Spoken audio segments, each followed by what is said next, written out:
નમસ્કાર મિત્રો, વાહન વ્યવહાર નિગમને લગતા અગત્યના પ્રશ્નો ભાગ 4 માં આપનું હાર્દિક સ્વાગત છે. મિત્રો જોઈએ પ્રશ્ન નંબર 31. સ્ટેજ ગેરેજ એટલે શું? સ્ટેજ ગેરેજ એટલે શું?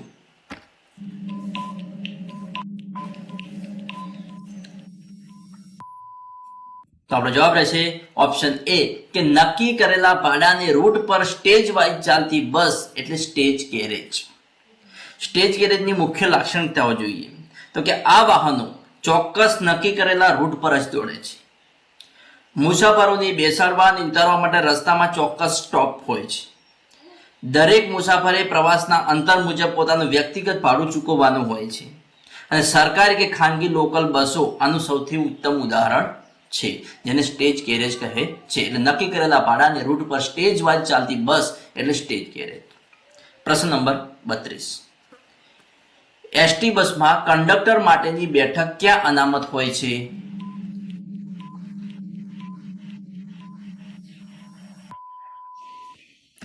તો જવાબ છે ઓપ્શન બી, બસની પાછળના દરવાજા પાસેની સીટ એસટી બસમાં કંડક્ટર માટેની અનામત બેઠક હોય છે.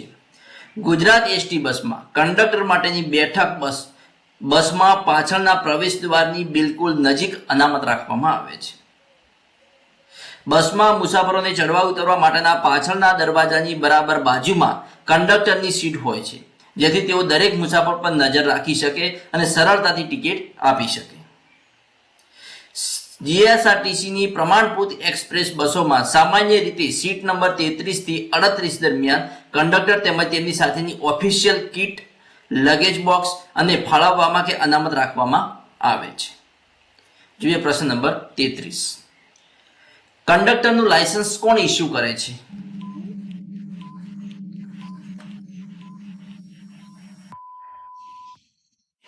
તો આપણો જવાબ રહેશે option B, regional transport officer એટલે કે આરટીઓ. મિત્રો આરટીઓ નું ફૂલ ફોર્મ છે રિજિયોનલ ટ્રાન્સપોર્ટ ઓફિસર, જે કંડક્ટરનું લાયસન્સ ઇસ્યુ કરે છે. ગુજરાતમાં એસટી કે કોઈ પણ જાહેર સ્ટેજ ગેરેજ બસમાં કંડક્ટર તરીકે ફરજ બજાવતા લાયસન્સ અને બેજ હોવો કાયદાકીય રીતે ફરજિયાત છે. કંડક્ટરનું લાયસન્સ સરકારી સંસ્થા એટલે કે આરટીઓ રિજિયોનલ ટ્રાન્સપોર્ટ ઓફિસર દ્વારા ઇસ્યુ કરવામાં આવે છે અને આ માટે ઉમેદવારે પોતાના ભારત સરકારના સત્તાવાર પરિવહન સેવા પોર્ટલ પર ઓનલાઈન અરજી કરવાની રહે છે. પ્રશ્ન નંબર 34. બસમાં મુસાફરી દરમિયાન જો કોઈ ગંભીર અકસ્માત થાય તો કંડક્ટરે સૌપ્રથમ શું કરવું જોઈએ?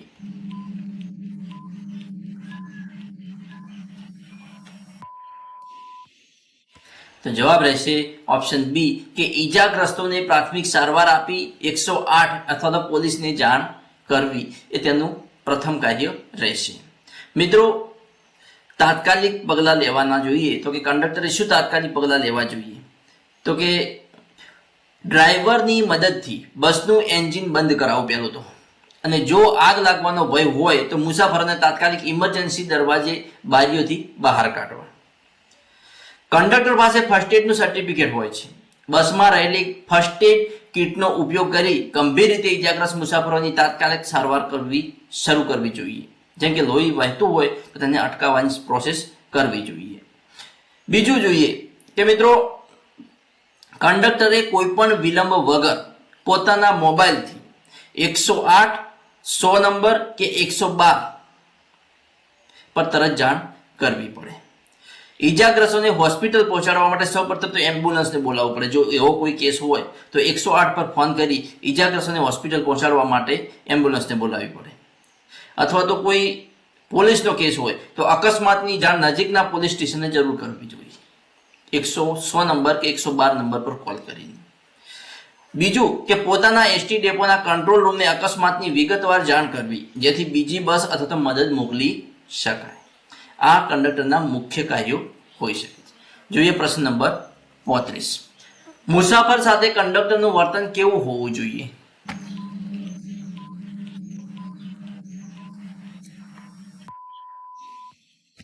તો આપણો જવાબ રહેશે નમ્ર અને વિવેકપૂર્ણ વર્તન હોવું જોઈએ. બસમાં મુસાફરી કરતા લોકો સાથે કંડક્ટરનું વર્તન નમ્ર, વિવેક અને મદદરૂપ હોવું જોઈએ. કંડક્ટર એ એસટી કે કોઈ પણ પરિવહન સંસ્થાનો મુખ્ય ચહેરો છે, તેથી તેમનું વર્તન સંસ્થાની છાપ નક્કી કરે છે.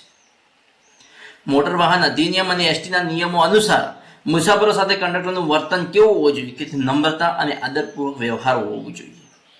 મુસાફરો બસમાં ચડે ત્યારે તેમની સામે વિવેકપૂર્ણ ભાષામાં વાત કરવી જોઈએ. આવો, બેસો જેવા આદરપૂર્વક શબ્દનો ઉપયોગ કરવો જોઈએ. કોઈ મુસાફર ગુસ્સામાં હોય કે ઉગ્ર દલીલ કરે તો પણ કંડક્ટરે પોતાનો આપો ગુમાવ્યા વગર શાંતિથી વાતચીત કરવી જોઈએ. નેક્સ્ટ પ્રશ્ન નંબર 36. કંડક્ટર લાયસન્સની મુદત પૂરી થયા પછી કેટલા દિવસમાં રિન્યુ કરાવવું પડે છે?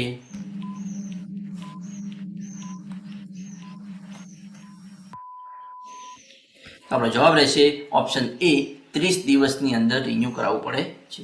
કંડક્ટર લાયસન્સની મુદત પૂરી થયા પછી તેને 30 દિવસ એટલે કે 1 મહિનાના ગ્રેસ પીરિયડની અંદર રિન્યુ કરાવી લેવું પડે છે. ગુજરાત મોટર વાહન નિયમો અને આરટીઓના નિયમો અનુસાર તેની વિગતે જોગવાઈઓ જોઈએ તો કે જો તમે લાયસન્સની મુદત પૂરી થયાના 30 દિવસની અંદર રિન્યુઅલ માટે અરજી કરો છો તો કોઈ વધારાની લેટ ફી ચૂકવવી પડતી નથી. લેટ ફી એટલે કે દંડ ચૂકવવો પડતો નથી. અને આ સમયગાળા દરમિયાન તમારું લાયસન્સ જે તારીખે પૂરું થયું હતું તે જ તારીખથી સળંગ રિન્યુ કરી આપવામાં આવે છે. 30 દિવસ પછી જો મુદત પૂરી થયાના 30 દિવસ પછી અરજી કરવામાં આવે તો નિયમ મુજબ લેટ ફી એટલે કે દંડ ભરવો પડે છે. અને આ કિસ્સામાં લાયસન્સ તમે જે દિવસે આરટીઓમાં અરજી કરશો તે તારીખથી માન્ય ગણાશે, પાછલી તારીખથી નહીં.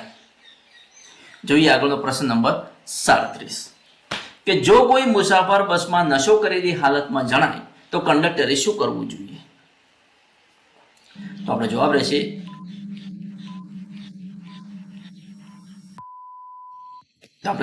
ઓપ્શન ડી, કશું જ કરવાનું નથી. કંડક્ટરે કશું જ કરવાનું નથી.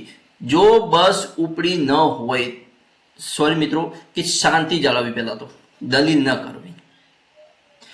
મિત્રો અહીંયા પ્રશ્ન સમજવાનો છે કે જો કોઈ મુસાફર બસમાં નશો કરેલી હાલતમાં જણાય, એટલે કહેવાનો મતલબ કે બસ ઉપડી ગયા પછી જો વ્યક્તિ નશો કરેલો જણાય તો શાંતિ જાળવવી અને દલીલ ન કરવી. નશામાં ધૂત વ્યક્તિ સાથે ઉગ્ર દલીલબાજી કરવાથી સ્થિતિ વધુ બગડી શકે છે, તેથી કંડક્ટરે શાંત રહી તેની જગ્યાએ બેસાડી રાખવો જોઈએ. પરંતુ મિત્રો જો બસ ઉપડી ન હોય તો ગુજરાતમાં સંપૂર્ણપણે દારૂબંધી હોવાથી જો કોઈ મુસાફર એસટી કે જાહેર બસમાં નશાની હાલતમાં જણાય તો કંડક્ટર કાયદો અને વ્યવસ્થા જાળવવા માટે તાત્કાલિક અને કડક પગલાં લેવા જોઈએ. ચાલુ મુસાફરી આવા મુસાફર અન્ય લોકો માટે જોખમ કે અડચણ ઊભી કરી શકે છે. બસમાં બેસતા અટકાવવો જોઈએ. જો બસ ઉપડી એના પહેલા જણાય કે તે નશાની હાલતમાં છે તો જો કોઈ મુસાફર બસ સ્ટેન્ડ પર જ નશાની હાલતમાં દેખાય અને બસમાં ચડવાનો પ્રયત્ન કરે તો કંડક્ટર પાસે તેને બસમાં બેસાડવાનો ના પાડવાનો અને સંપૂર્ણ કાયદાકીય અધિકાર છે. કંડક્ટર તેને ટિકિટ આપવાની ના પાડી શકે છે અને બસમાંથી ઉતારી પણ શકે છે. જોઈએ પ્રશ્ન નંબર 38 કે એટીએમ નું પૂરું નામ શું છે?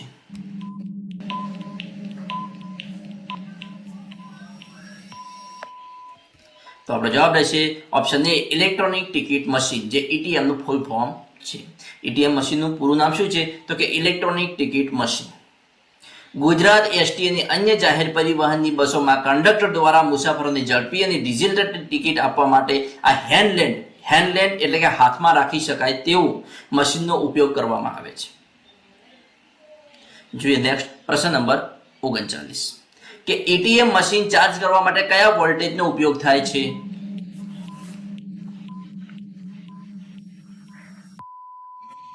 તો જવાબ છે ઓપ્શન બી, સામાન્ય રીતે 5 વોલ્ટ થી 12 વોલ્ટ ડીસી ચાર્જરનો ઉપયોગ થાય છે.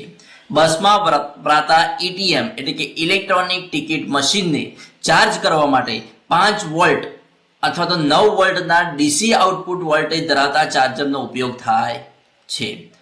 અલગ અલગ કંપનીના અને એન્ડ્રોઈડ આધારિત નવા એટીએમ મશીનો સામાન્ય રીતે 5 વોલ્ટ ડીસી ના પાવરથી ચાર્જ થાય છે, જ્યારે કેટલાક જૂના મોડલ 9 ડીસી કે 12 વોલ્ટ ડીસી પાવર એડેપ્ટરનો ઉપયોગ કરે છે. જોઈએ પ્રશ્ન નંબર 40 કંડક્ટરે વેચેલી ટિકિટોનો હિસાબ કયા પત્રકમાં રાખવાનો હોય છે?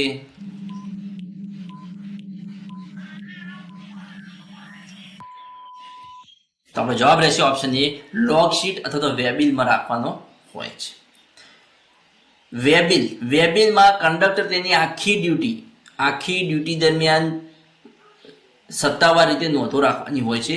શેમાં? તો કે વેબિલમાં. જો કંડક્ટર મેન્યુઅલ ટિકિટ વાપરતા હોય તો કયા નંબર સુધીની ટિકિટ વેચાય તેની વિગત પણ વેબિલમાં રાખવાની હોય છે. હાલમાં વપરાતા ઇલેક્ટ્રોનિક ટિકિટ મશીન એટલે કે એટીએમ માંથી રૂટ પૂરો થયા બાદ નીકળતો સમરી રિપોર્ટ વેબિલ સાથે જોડવાનો હોય છે. બસમાં આખા રૂટ દરમિયાન કેટલા મુસાફરોએ મુસાફરી કરી તેની ગણતરી પણ વેબિલમાં નાખવાની હોય છે. ટિકિટ અને લગેજ એટલે કે સામાન ભાડા દ્વારા એકત્રિત થયેલી કુલ રકમનો ચોક્કસ હિસાબ પણ વેબિલમાં રાખવાનો હોય છે. જો કોઈ ટિકિટ ભૂલથી પ્રિન્ટ થઈને કેન્સલ કરવામાં આવી હોય તો તેની વિગત પણ વેબિલમાં રાખવાની હોય છે.